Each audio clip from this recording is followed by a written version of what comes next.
Bem, pessoal, que prazer poder voltar aqui de frente a esse microfone maravilhoso, aqui no estúdio dos Machado, né, do Ademar, do Eric, da Cidinha. E hoje recebendo aqui comigo dois personagens maravilhosos, tatuianíssimos, que amam esta terra. Ele é um super fotógrafo memorialista, meu querido amigo, pai do Eric, fundador da empresa Machado, fotografias, filmes, cara que tem um acervo maravilhoso, tem um coração também, tem tatu no seu coração, ele tem as histórias e mais histórias incríveis, né? Tudo bem, Ademar Machado? Tudo bem, um prazer estar aqui e ainda mais homenageando o professor Josué, que vai ser o tema de hoje. Com certeza hoje a gente vai homenagear o professor Josué. Também um grande amigo dele está com a gente aqui hoje, um tatuianíssimo, um artista plástico, pintor, silqueiro, pessoa simples, uma pessoa com uma criatividade incrível. Meu querido amigo, artista plástico, Jaime Pinheiro. Legal, falar do José é uma alegria, né? Então, e hoje, pessoal, meus amigos, estamos aqui hoje no estúdio Podcast Machado, no Podcast do Voz, cuja homenagem será com o nosso professor Josué Fernandes Pires em Cinema Super 8.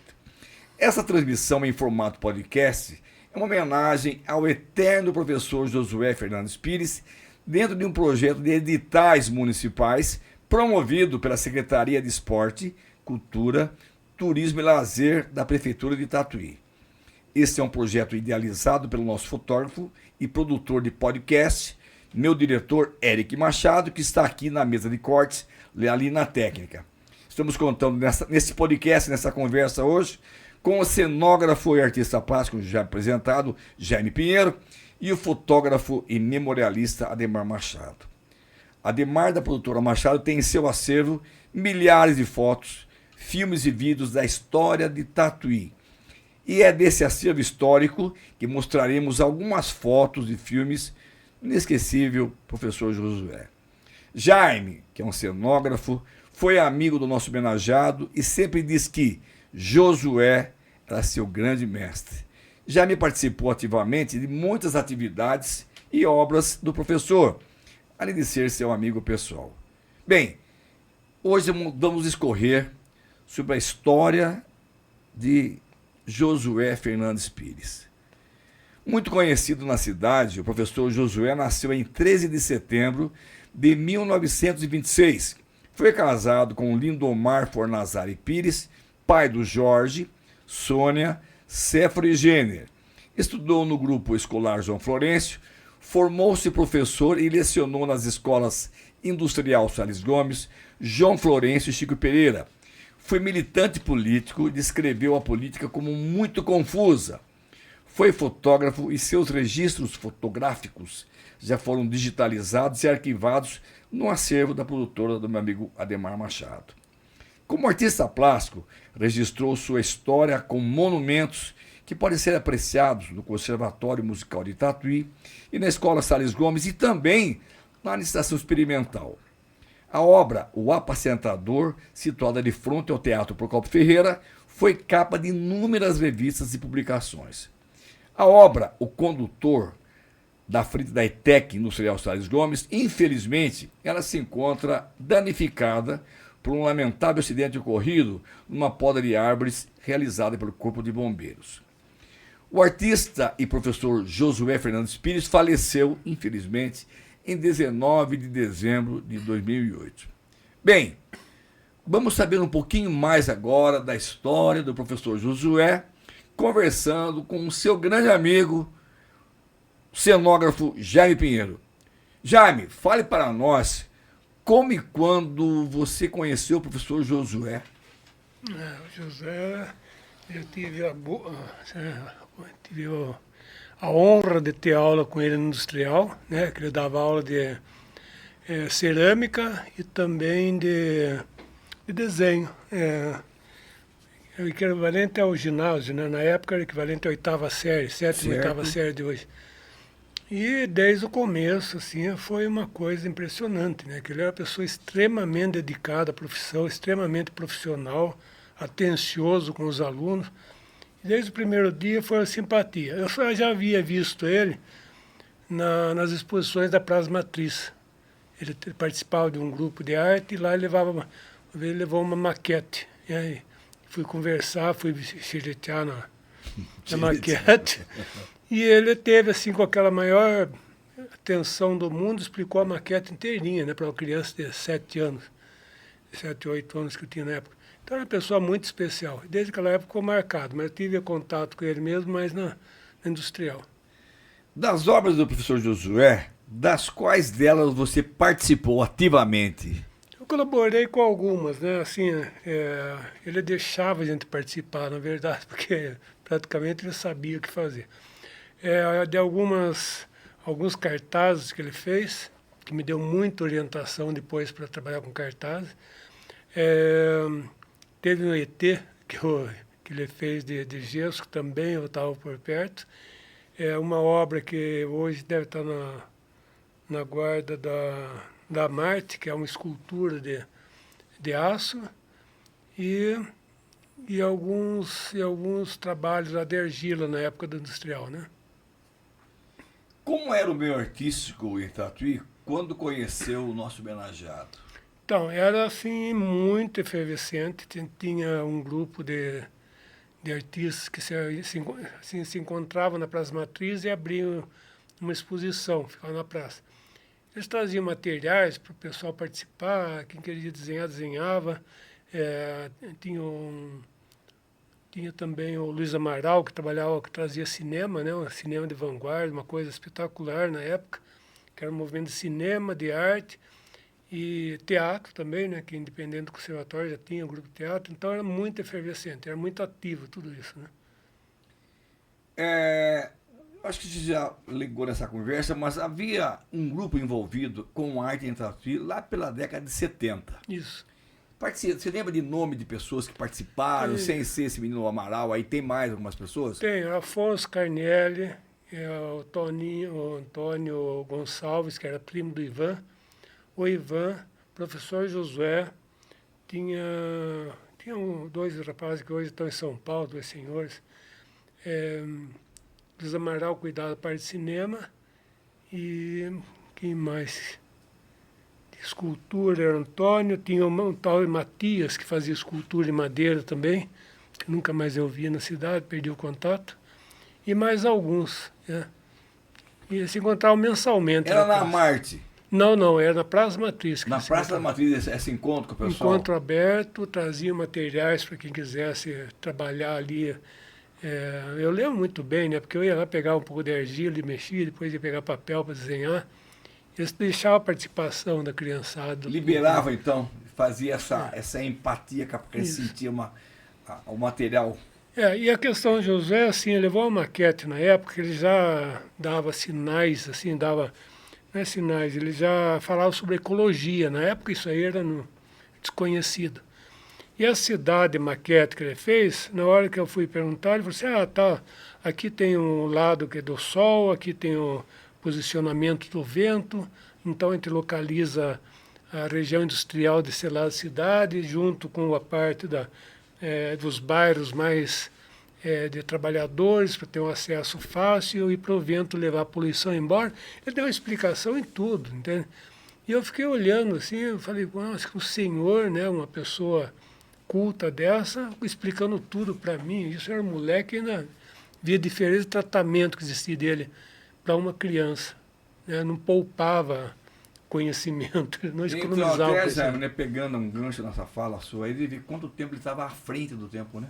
Exatamente. Inclusive ele falava...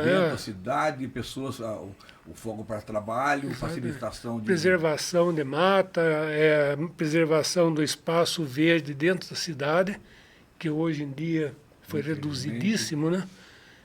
Aquela coisa de praça, espaço. Ele tinha uma noção muito grande de todas as áreas, de arquitetura, de arte, de escultura, e fora o conhecimento geral, né? Que quando se junta tudo isso, dá projetos inteligentes, né? Jair, conte pra gente alguma particularidade do nosso homenageado, alguma coisa que você sentiu na amizade que você teve com ele, aquela coisa toda, assim, vocês que andavam juntos, assim, uma coisa que ele fazia dele, do professor Josué, uma pessoa não só pela parte cultural, que você já abriu aí pra gente, dizendo do grande conhecimento dele, da curiosidade dele, assim, uma coisa que marcou muito para você, que eu sei que você tem muita coisa para contar para nós, o professor Josué. Tem uma que é difícil de contar para ter crédito, né? Que eu estava fazendo um cartaz para uma peça do conservatório chamada Nossa Cidade, que era com o Mendes que dirigia. E aí eu li o texto e tal, e eu falei, nossa, o José tem uma foto que eu vi há muitos anos, que era a barra debaixo de um sino e lá no fundo a cidade. Falei, aí eu fui até o Mendes e falei assim, Mendes, você acha que fica legal, tal? Fiz um rascunho para ele, falei assim, não, acho que fica legal, disso tudo, né? Aí fui para casa, quando foi no mesmo dia, o Josué passou, que ele morava em Bela Vista, tal, gostei da minha casa, ele falou assim, Jaime, estava em casa e encontrei uma foto, é uma cópia, resolvi trazer para você. Eu fiquei de queixo caído, né? Eu falei assim, alguém falou alguma coisa essa foto? Eu, não, eu só achei lá, estava fazendo limpeza e lembrei de você. Isso, para mim, foi assim uma coisa paranormal. Divino, né? Quero se imaginar. Assim, era exatamente a a imagem foto. que você precisava. Exatamente a foto. É uma coisa que, se contar, é difícil de acreditar. E uma segunda coisa que tem que falar é assim, dos últimos dias, que ele já estava bastante idoso, e eu preocupado com ele, eu sempre passava para a gente fazer um café na minha casa, que era caminho à casa dele, e ele falou, Jaime, eu vou para Santa Bárbara, passar os 2, eu vou lá se entregar algumas coisas, passar umas horas, daí quando eu voltar ali pelo meio-dia, eu passo na sua casa para a gente tomar um café e conversar. Passei a tarde inteira esperando o homem, e comecei a ficar preocupado e tal. Aí quando foi umas 6 horas, 6 e pouco, ele chegou, jovem, falei, Deus deixou preocupado. Falei assim, não, sabe o que é? Eu encontrei uma árvore, que ele deu o nome, e estava soltando semente, e eu vim plantando na borda da Castelo Branco. Sabe, falei, o cara vem plantando árvore, que ele nunca vai ver crescer, né? E só porque achou a semente. Eu falei, é um ser especial, né? É um ser especial. Jaime, Josué e seu envolvimento político na cidade, parece que ele foi vereador. Isso. Foi mesmo vereador em Tatuí? Foi. Ele foi com muita vontade, né? Com muita ideologia. De repente, ele viu que tem aquelas manobras políticas e tal, e ele se desencantou com isso. Aí se afastou, né? Porque ele teve... Mas mesmo assim ele falou que tudo tinha que ser negociado, não era uma coisa voltada para o povo, era uma politicagem muito confusa, e ele desistiu. Você foi aluno do Josué. Se foi, em qual escola e como era o professor Josué na sala de aula? Jaime? Sala de aula, bom, não só ele, como os outros, que era o Wilson Bertrame, era o seu João Coraza, eles tratavam os alunos de 10, 11 anos como senhores, senhores, tal e tal, um respeito assim profundo e uma competência também. Quem ia lá mexia com forno de alta temperatura, mexia com ferramentas elétricas, mexia com tornos e nunca teve um acidente. Então eles eram muito atentos. E o José, especialmente, cada coisa que você fazia, e eu tenho um texto que ele escreveu a respeito disso, tá? Cada peça fazia, ele lá buscava significado, buscava entender o que tinha feito, dava espaço para criar, não ficava impondo modelos e outras coisas. Era uma metodologia incomum até na época, né? Porque na época era tudo muito feio quadradinho assim no ensino. E ele dava liberdade, e, além disso, estimulava a gente a criar coisas novas, né? Eu, sei lá, eu me sinto assim... Sem falsa modéstia, eu tive bons trabalhos, mas o meu, assim, ele não ensinou arte para mim, ele ensinou a pensar arte. Ele ensinava você a pensar com arte também, isso era o especial dele. Jaime, essa sua história no Salles Gomes tem a ver com aquelas feiras que esse pessoal expunha, foi umas exposições? Tem, também. Eu me lembro disso ali na minha juventude, né? Era uma coisa muito curiosa, muito profunda. Os alunos faziam algumas coisas, eles tinham assim o prazer de você passar falando, ô Jaime, você que fez isso aqui? Então, cara, o que é isso aqui? Eu senti um grande prazer, Jaime, lá no Salles Gomes. É esse tempo. É esse tempo. Aquilo lá é uma escola assim A excepcional. escola industrial, né? Tudo que eu aprendi lá eu uso na minha profissão e em casa. Eletricidade, trabalhar com madeira, trabalhar com torno, que eu não uso, mas trabalhava com torno, que na época, assim, torno de primeira linha, né? Caríssimo, com precisão, assim, incrível. Serralheria, né? Tinha tudo, tudo. A pessoa saía de lá com uma formação fantástica. Tanto que hoje meu sucesso, né, meu pequeno sucesso na área de cenografia, eu devo a isso. Eu sei fazer o desenho técnico, eu sei o que especificar madeiramento, sei especificar eletricidade, sei especificar materiais. Então, uma coisa assim... Seria, Jaime, uma preparação para o aluno sair já preparado para o mercado de trabalho, isso naquela época, não foi isso, Jaime? Na década de 70, né, eu acho que é isso.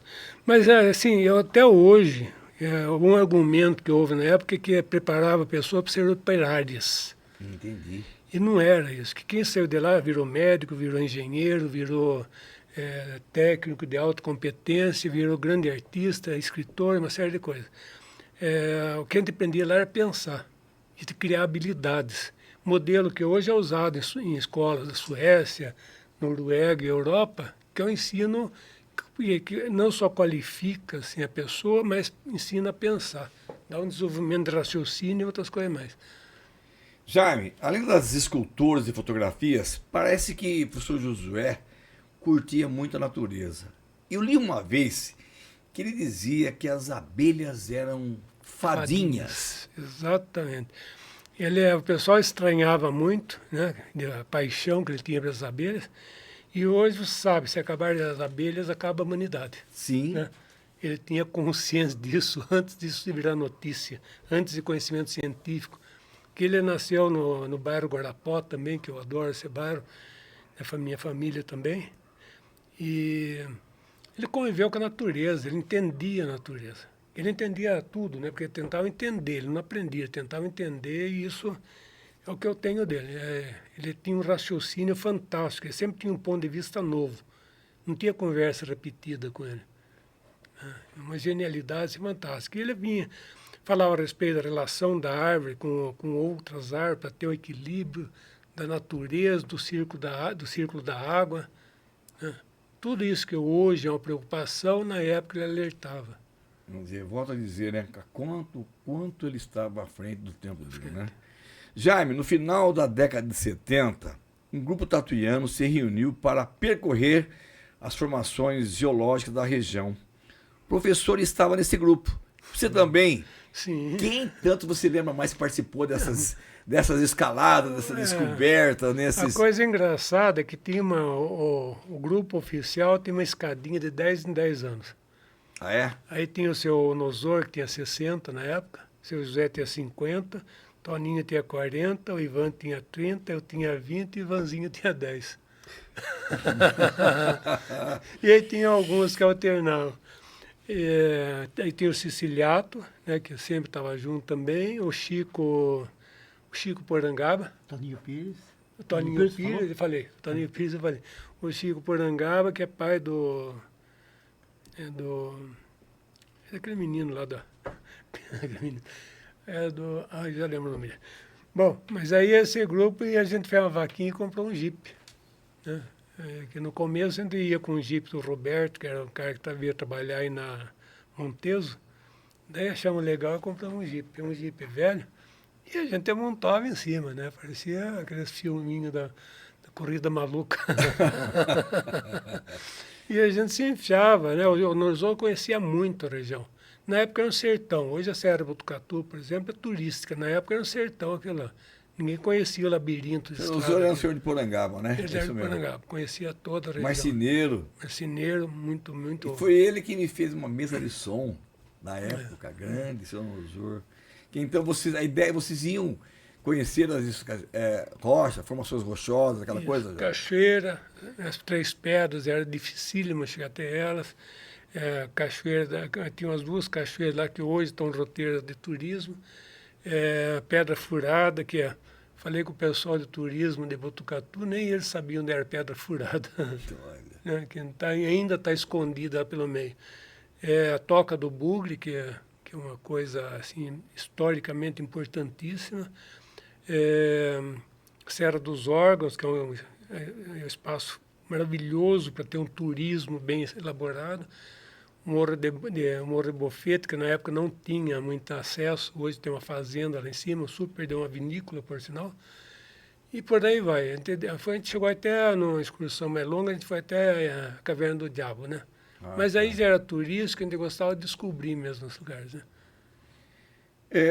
Bem, você já me falou algumas coisas, citou alguns lugares. E os registros dessas expedições estão com a produtora Machado? Tem vários filmes. Tem filmes? E aí? Ótimo. O Ademar me contou que o Ivan Gonçalves doou esses registros para o seu acervo. É isso, Ademar? Sim, ele doou pra gente tudo.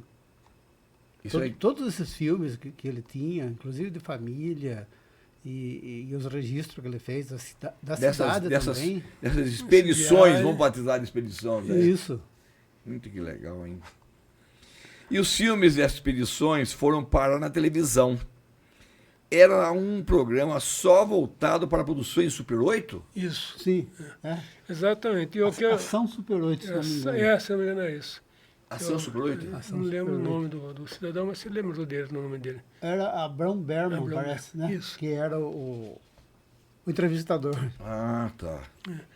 E um dos motivos de chamar para ver esse filme é a importância que ele teve, porque quando estavam asfaltando a estrada de Tatuí a Quadra, bem ali onde hoje aquela fazenda de eventos lá, ali a estrada esbarrou num cemitério indígena.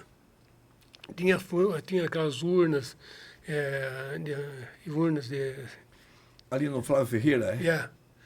Tinha umas urnas indígenas, tinha dois tipos, a gente localizou que era tupi, né, da área dos carijós ali. A formação do espaço era propício, mas aí foi desenterrado um monte de fragmentos e várias urnas inteiras.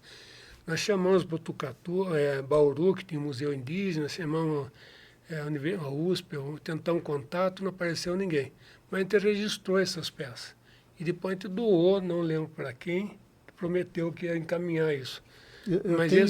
Num desses filmes do Ivan, aparece o Nosor manuseando uns materiais, pontas de flecha, essas coisas. O grupo fazia também seus registros em fotos também? Sim, sim. E esse material todo foi doado para o Ademar Machado pelo Ivan? Tem coisas por aí que tipo o Toninho Pires, ficou com o material dele.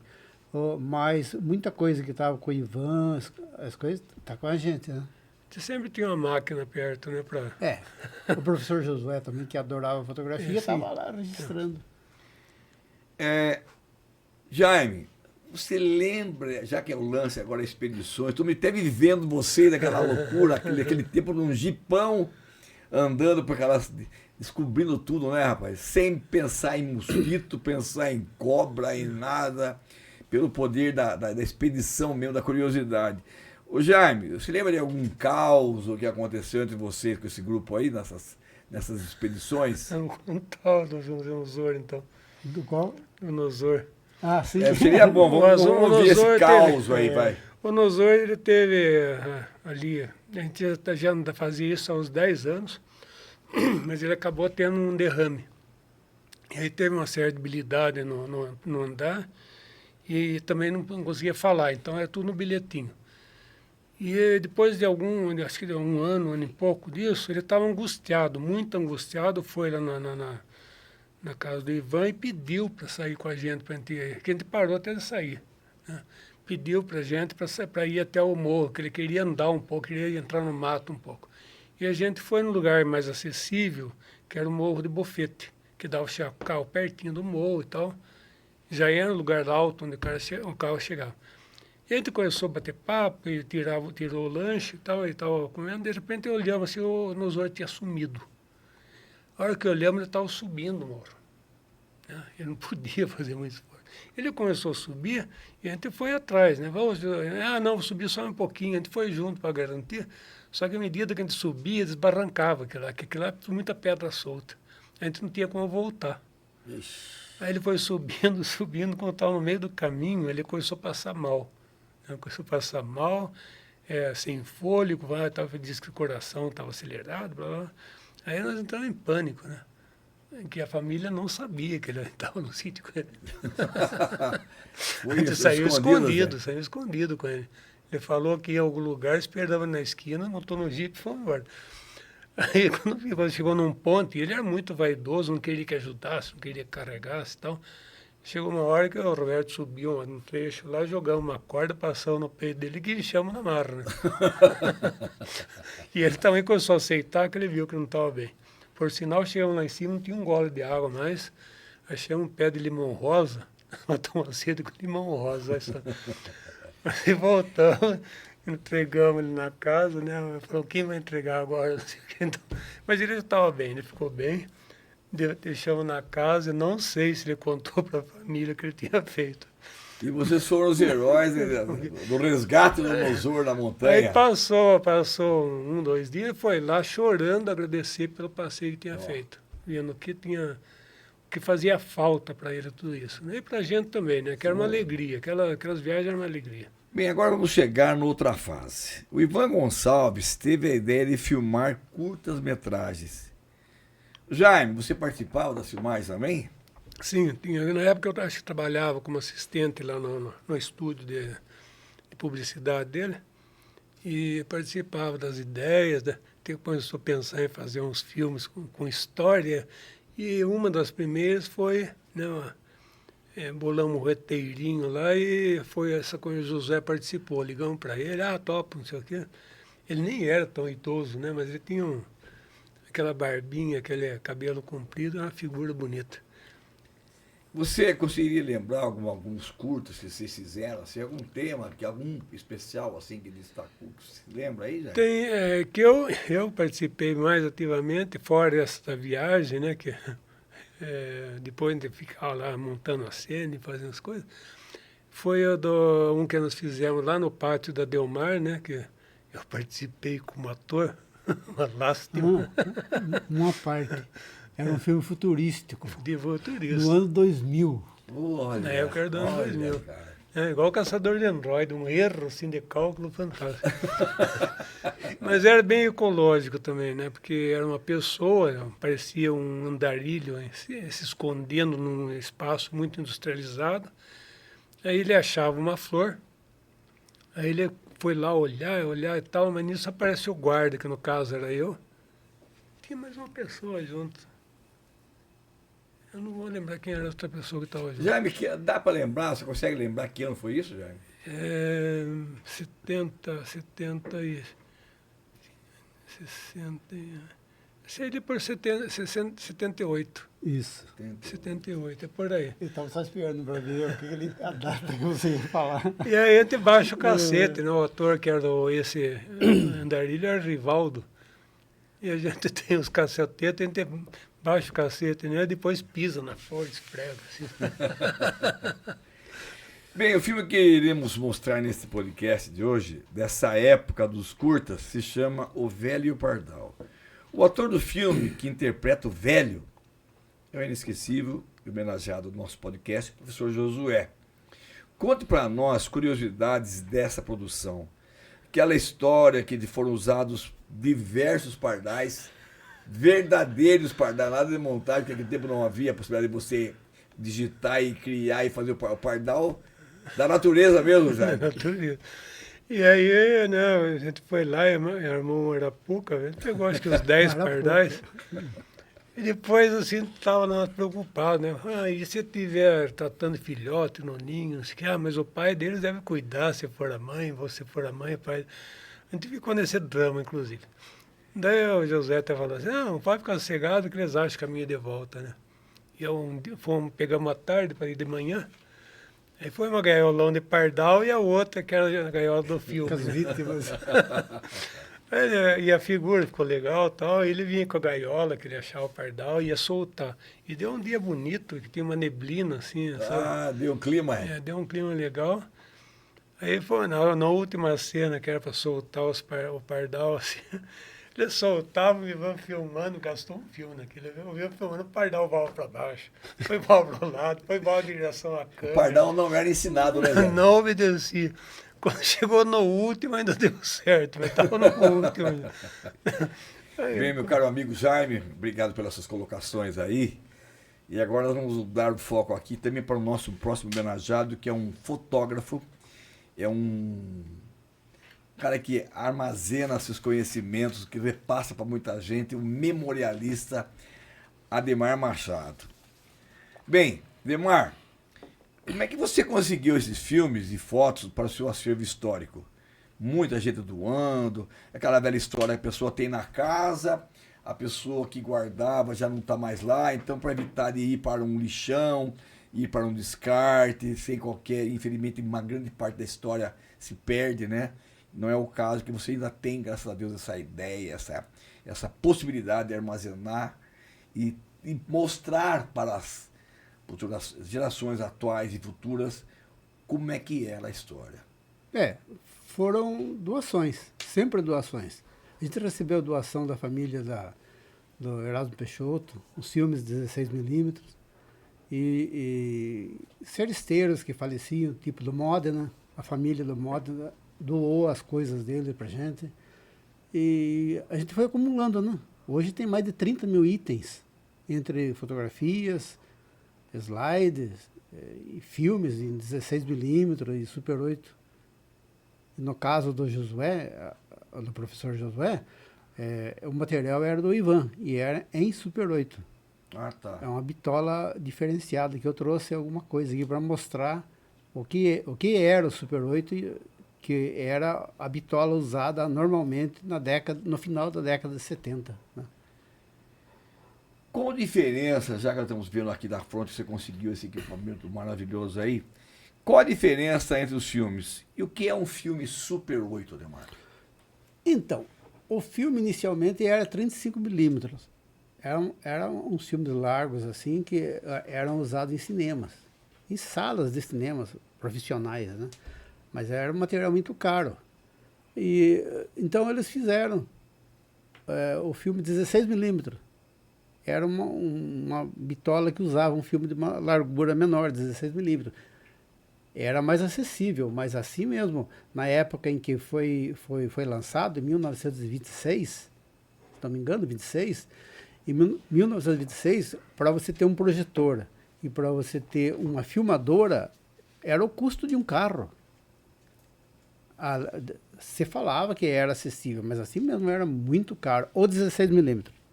Tá. E daí, ainda na época da Segunda Guerra Mundial, eles passaram a usar um filme chamado 8mm, que era metade do 16. Certo. E quando chegou na década de 60, eles inventaram o Super 8. Eles melhoraram o antigo 8mm para o Super 8, que quando chegou na década de 70 era a bitola mais usada pelos amadores, né? Pelos amadores. E cinema usava o quê? 35mm. 35mm. Que era um filme largo assim. Depois virou 16 e depois o 8mm. Esse aqui é o de 8. Esse é o 8mm, chamado Super 8, porque foi melhorado. E hoje o pessoal está acostumado com celulares, né? Filma e pronto, acabou, nem pensa no tempo. Naquela época, não. Um cartucho desses aqui, que não era barato, dava para 3 minutos. E essas produções que o Ivan fazia, que o professor Josué participava, acabava sendo até um investimento meio caro. Não era muito barato para você fazer isso aí. Né? Não. E a filmadora, o equipamento, por mais acessível que fosse, também não era uma coisa assim muito popular, né? Como hoje em dia Nós estamos vendo aqui uma filmadora. É isso, Ademar? Isso. O cartucho do Super 8. Entrava dentro assim. dessa caixinha, apenas 3 minutos, né? 3 minutos. E caro. Hoje em dia talvez custasse isso aqui uns 200, 300 reais para fazer 3 minutos. Era lá em São Paulo, se não me engano. Era mandado para São Paulo, demorava uma semana para voltar.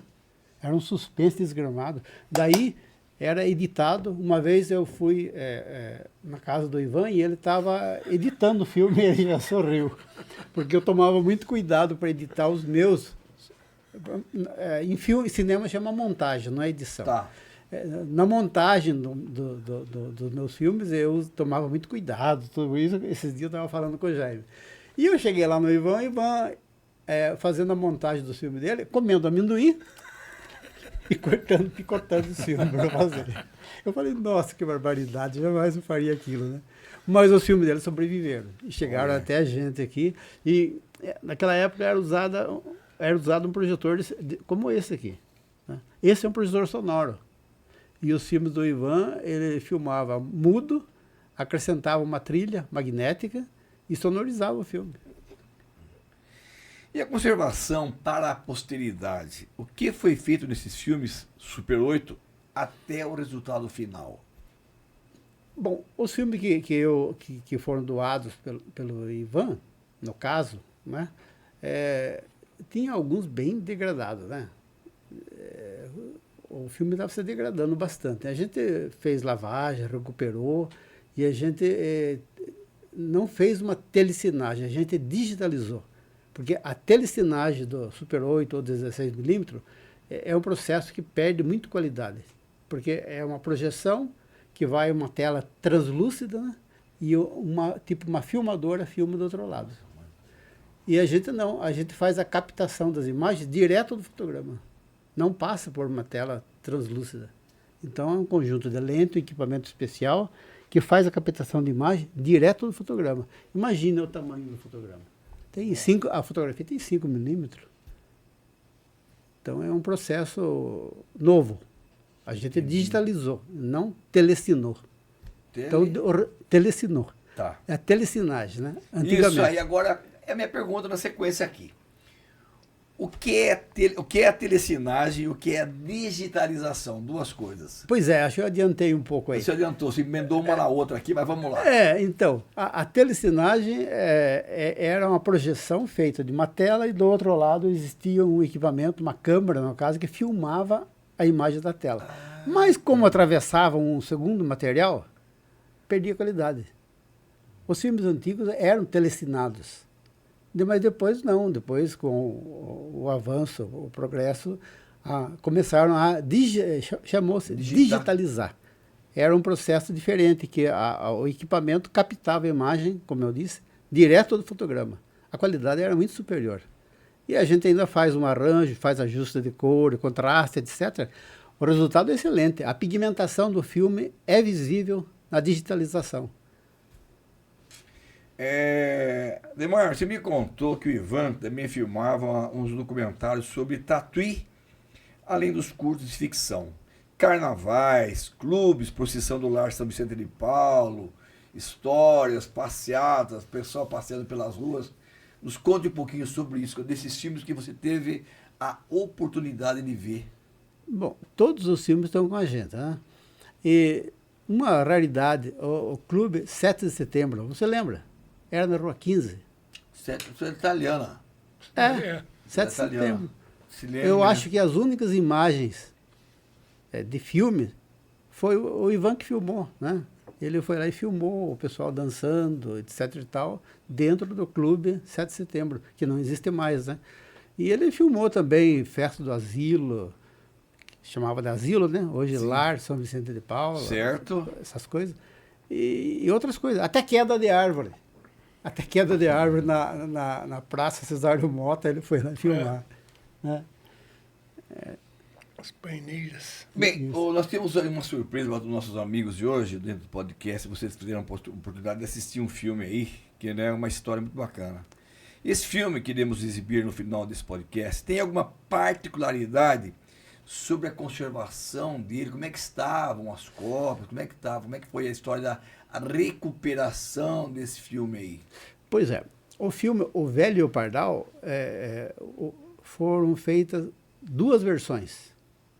As duas versões com o professor Josué sendo o ator.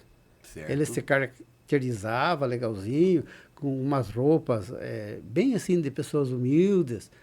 E um gesto lento, como se fosse de um idoso. Ele não era tão idoso, mas ele aparenta bem idoso no filme, né? E nessas duas versões, uma delas estava bem degradada, bem estragada, sabe? E a outra não, estava muito bacana. Foi essa segunda versão que estava melhor conservada, que a gente digitalizou e que a gente vai exibir no final desse podcast com o professor Josué sendo o ator. Aliás, ele é o personagem único do filme, ele e o Pardalzinho. Certo. Que ano foi feito, você lembra da filmagem disso aí? Que ano foi isso, Jaime? Em 78, 1978. E os atores extras? Aquela história do cachorrinho de rua, é uma curiosidade muito incrível isso aí. O cachorrinho de rua que acompanhou o professor Josué. Nos conte um pouco sobre isso, Ademar. Então, o professor Josué, a gente conversava sobre cinema, que eu sempre gostei, e ele também. Então, a gente conversou e uma vez ele falou, interessante como os iguais se atraem.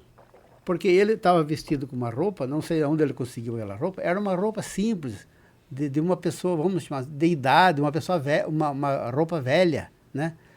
E o cachorrinho, que era cachorrinho de rua, pensou que aquele senhor que estava carregando o pardalzinho também era como ele, um desprezado pela sorte. Entendi. Porque não estava ensaiado nada mesmo. Nada. O cachorrinho viu o professor Josué, gostou, o professor Josué gostava de animais. Inclusive tem uma cena dele alimentando um cachorro nessas expedições que eles faziam pela região. E o cachorrinho se identificou com o professor Josué. Pela vestimenta, pela maneira dele andar, pelo traje, pelo gesto, e acompanhou durante um pedaço das filmagens. Então aparece o professor Josué atravessando a Praça Paulo Setúbal e o cachorrinho atrás, que parece que era um cachorrinho dele. E o professor Josué salientou como os iguais se atraem, né? Como os iguais se atraem, olha aí. Bem, meus amigos, queria agradecer já o Ademar Machado pela oportunidade de estar com vocês participando desse momento tão importante da história de Tatuí, né? Trazendo também aí o cenógrafo, o decorador, coordenador, decorador grande Jaime Pinheiro. Nós vamos, para finalizarmos esse podcast em homenagem ao nosso saudoso professor Josué Fernandes Pires, nós vamos deixar com vocês agora as imagens do filme em Super 8, O Velho e o Pardal, no qual o ator principal, e o único, nosso querido e inesquecível professor Josué Fernandes Pires. Quero agradecer você, Jaime Pinheiro. Eu que agradeço. Mas nós teremos um segundo podcast aí de voz para Jaime, Jaime em voz, tá bom? Ademar Machado. Legal, bacana. Vamos fazer a história do Jaime também, muito bacana. Mas hoje o foco, como a gente já salientou aqui, é o nosso querido professor Josué. Hoje, através do Jaime e através de você, Ademar, vinha conhecer a história, e eu o conheci, né? Um momento de alegria, que era no Carnaval, quando ele foi personagem da escola do professor Raimundo. Eles fizeram, na época, teve essa participação que me lembrou muito, sempre alegre, cabelo repartido no meio, uma pessoa incrível, né? Que hoje virou uma estrela no céu de Tatuí. Ademar Machado. Jaime Pinheiro, as suas considerações finais para o nosso podcast sobre o nosso inesquecível professor Josué. É uma figura importantíssima. O legado dele não é só obra, não é só o que ele fez, não são as esculturas, né? O legado dele é a própria memória dele, o que ele ensinou. Ele foi mestre de muita gente, só na forma dele agir, na atitude dele. É uma pessoa muito especial mesmo. Jaime, obrigado. Querido Ademar Machado, o homem que tem as histórias de Tatuí nos seus botões mágicos, nas suas telas e fitas e tudo mais. As suas considerações finais. E aí, também agradecendo você, em nome de toda a Tatuí, região, essa preocupação em manter viva a história dos filmes, das fotos, do que foi Tatuí, daquela coisa toda. Nós que agradecemos a você, Wes, por estar disposto a citar o professor Josué dentro desse podcast. Não, com certeza. É o maior prazer ter abrido espaço, porque as histórias de pessoas que, como acabou já me falando ali, o legado, né? A história, não é, né? E não teve alguém que o ensinasse, partiu dele. Ele foi o criador de toda essa história. Então, um adendo. Eu fui conhecer um pouco mais do professor Josué digitalizando o material dele, as fotos, mostrando industrial, mostrando tatuí, que ele gostava de fotografar, que ele amava, e observando, digitalizando e estudando o acervo dele, eu pude conhecer um pouquinho mais do professor Josué. E eu fiquei muito feliz por isso. Obrigado, Querido Ademar Machado. Obrigado, Jair Pinheiro. Até uma próxima oportunidade. E obrigado, Eric Machado, lá nos botões, lá escondidinho ali. Parabéns, Tatuí, por ter pessoas como a nossa estrela maior que virou lá em cima, nosso querido professor Josué. Mas estamos aqui na terra. Grande Jair Pinheiro, cenógrafo. Grande Ademar, fotógrafo e memorialista. Deus nos abençoe e até a próxima oportunidade.